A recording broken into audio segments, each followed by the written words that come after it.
Well, good afternoon. Welcome to my channel, One in an Infinity. I'm here to re-record my story as I have recorded it before, and as episode one. Unfortunately, I had some technical difficulties, so here goes. I'm sure you can relate to my story because many have in my recovery. I shared my testimony once before. Um, and also because C.S. Lewis wrote, the typical expression of opening friendship would be something like, "What, you two? I thought I was the only one." I want to talk about how my with depression was rough. And I talk about it in the past tense because God's plan is to keep it in the past. Um, and I'm good with that. Uh, but to get to this point, it was a process, and I didn't go through it alone. I had a mentor and accountability partners who helped me and continue to help me as I go along further. Um, but again, all is in the past and forgiven. Amends have been made, and relationships have been reconciled. Most importantly, that includes my family. I'm the eldest of three siblings, born and raised in South Latin America of British parents who loved us all as uh, as they did their best as parents. We moved every 2 to 4 years. Um, at some point, because my brother and I fought a lot, it was decided, and I went along with this decision to go to a what do we call it? A military boarding school. Um, and I have to say that this was not the best choice because of the choice of schools, not necessarily because I was going to be away from home. But in any case, I spent a year and a half there. I was homesick, and my mother contends till today that they didn't take good care of me. Um, and I had some struggles along the way, changing locations for schooling isn't necessarily going to fix the problems that you have. It's just going to replace your friends and allow those problems to continue or get worse, or um, but it's not going to address those problems. Teachers were strict because it was boarding.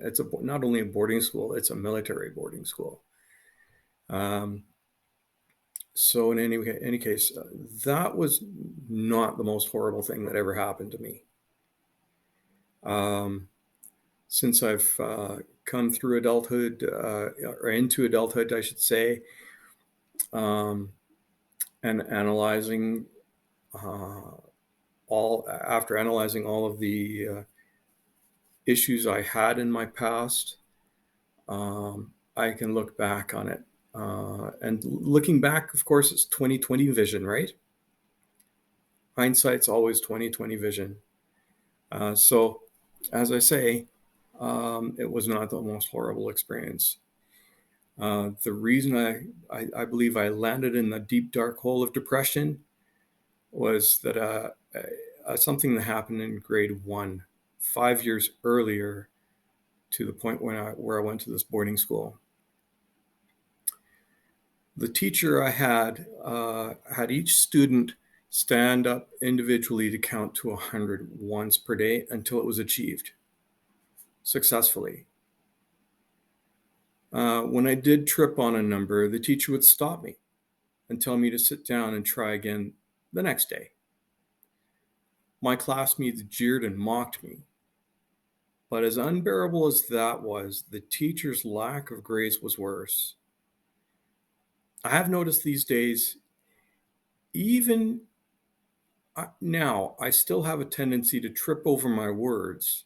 You may have noticed that already um, while performing the same feat. I tend to stutter, I tend to stumble on words. I think everybody does to a certain degree.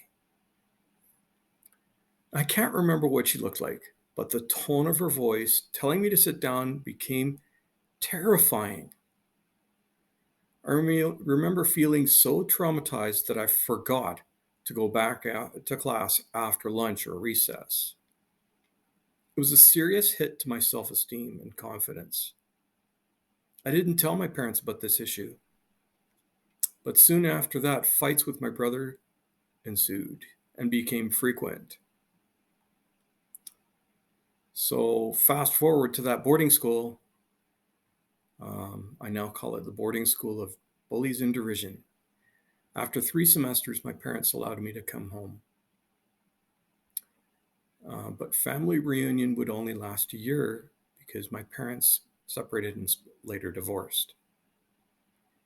My parents decided that my brother and sister should move to Canada with my mother while I stayed in Brazil with my father.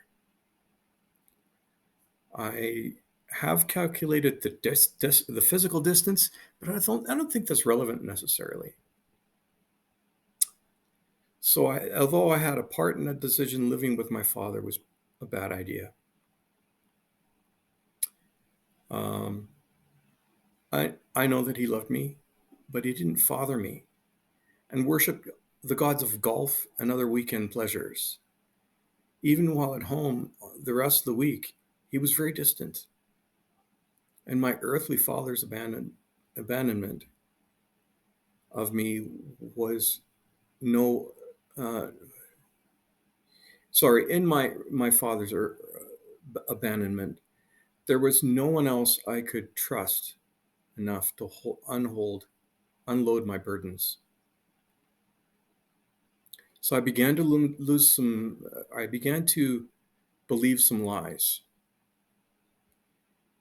Um, I began to break away from my faith. I sought the attention and approval of my peers.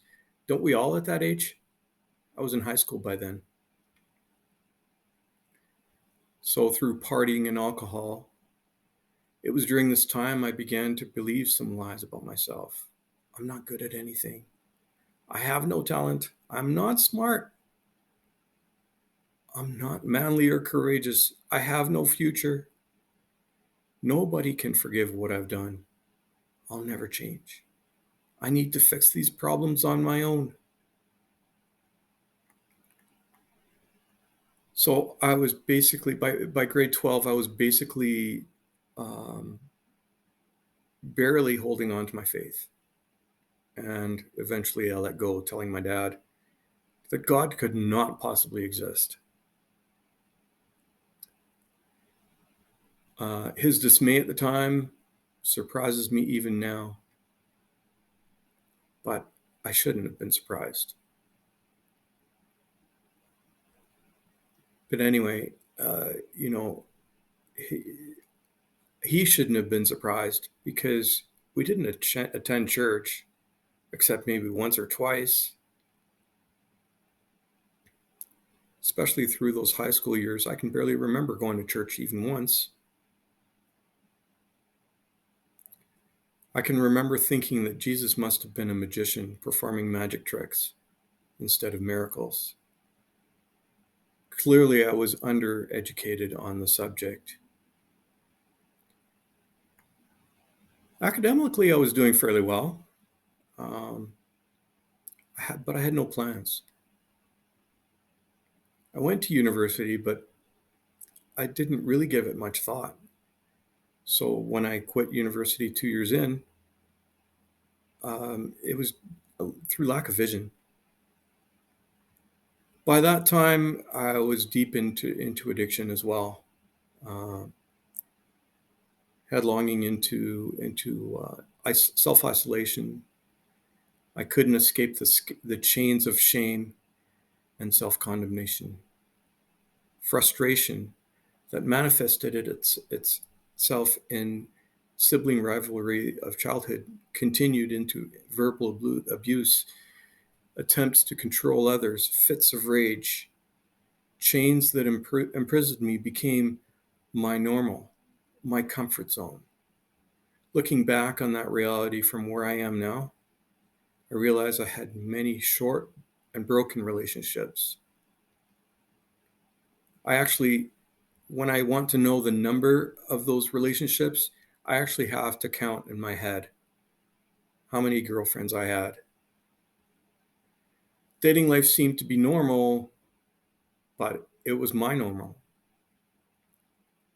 And it never reached any level of beauty by any standard. The chains on my soul were hampered, even in my first marriage, which failed within 18 months. The reality was I was in denial of my addiction. The shame of that addiction would come to light much later. After that difficult time, I had a short relationship with a woman I can only say had a short temper and was easily offended. It ended with my arrest on an assault charge. That would later be resolved with a peace bond, meaning we were not to contact each other or I was not to contact her for a year. So it had a dreadful dreadful effect on my ability to trust the women I was involved with. And that is probably why they were so short-lived. So then for about 3 years, God used a girlfriend. The last girlfriend I had before my current wife, with whom I'm blessed, by the way, said it could be said she was the one who guided me to become a Christian again. So she just invited me to church. And so then, as I say, continuing on here, eventually one day I was sitting there in church, still not believing, listening to what the pastor had to say. The pastor was talking about his dad and how his dad had abused him as a child. He was an alcoholic, and he had difficulty forgiving him. But eventually, his story, he did forgive him. He did forgive his dad.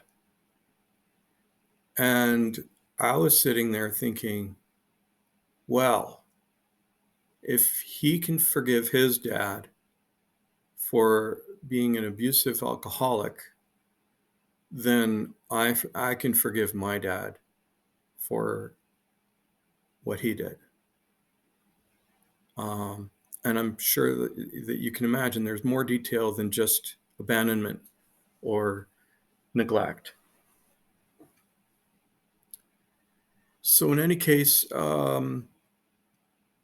because of that, receiving the idea, becoming Christian was a cinch. It was an easy thing to do. Why not? It wasn't just why not. I was compelled. I was compelled, completely compelled. So that's why. And so then certain things happened after that. I was still depressed, though. I was still stuck in my addiction. But I began recovery soon after, because it became very important that I lose that addiction. And it was through that recovery that I began to see things God's way rather than my own way. because when I was stuck in addiction or still an atheist, um, I had to rely on my own story, my own, not my own story, but my own way. And I had to bear my own burdens. I had to live with what I had. And that was pretty tough.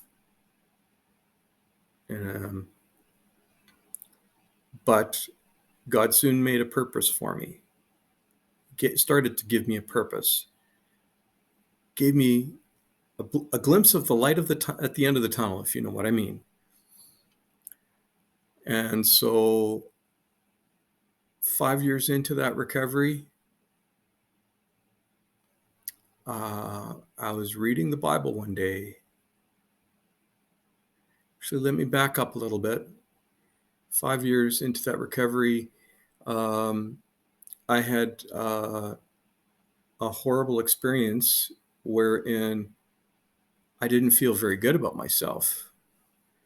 It was, I was trying to be a salesman. I'm not a salesman. There's no way I can be a salesman.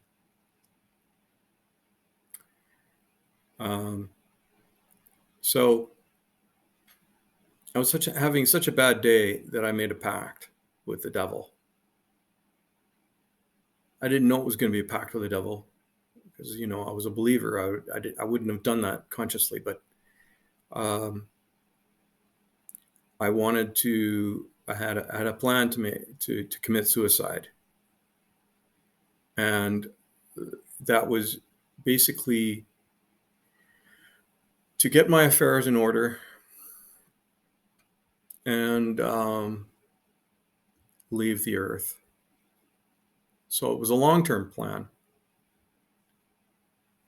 But I had a recovery meeting the next Monday, so this was a Saturday, I believe, and the next Monday, I was as a leader in the group, I was setting up for the night, and things were not going right. It was not going well for me, and I knew why. I knew what it was, and the Holy Spirit prompted me to pray. So I prayed, and I not only prayed, I commanded the spirit of suicide to leave me immediately, like right now. So that's what happened, because a moment later I had peace and I was able to set things up in no time. It was all like it was supposed to be, and things went on from there. Now, that meant that I had some sort of spirit inside of me, or a demon, whatever the case may be. But I was on the mend from depression. Because a year later, I was reading, as I was starting to say, reading the Bible, and when I finished that day, I talked to my wife and I said, "Hey, you know what? I think depression is over for me. I have received joy." And that's what happened. Joy replaced depression. And that was the wonderful thing about it. It was God who'd freed me from depression and restored me to Jesus fully, and empowered me to endure something that on the surface should have devastated me. One of my family members lost her battle to a rare form of cancer. So I clung to Jesus, asking him to help me through it. And he kept me from sinking back into the depression that had caused me many hardships in my life.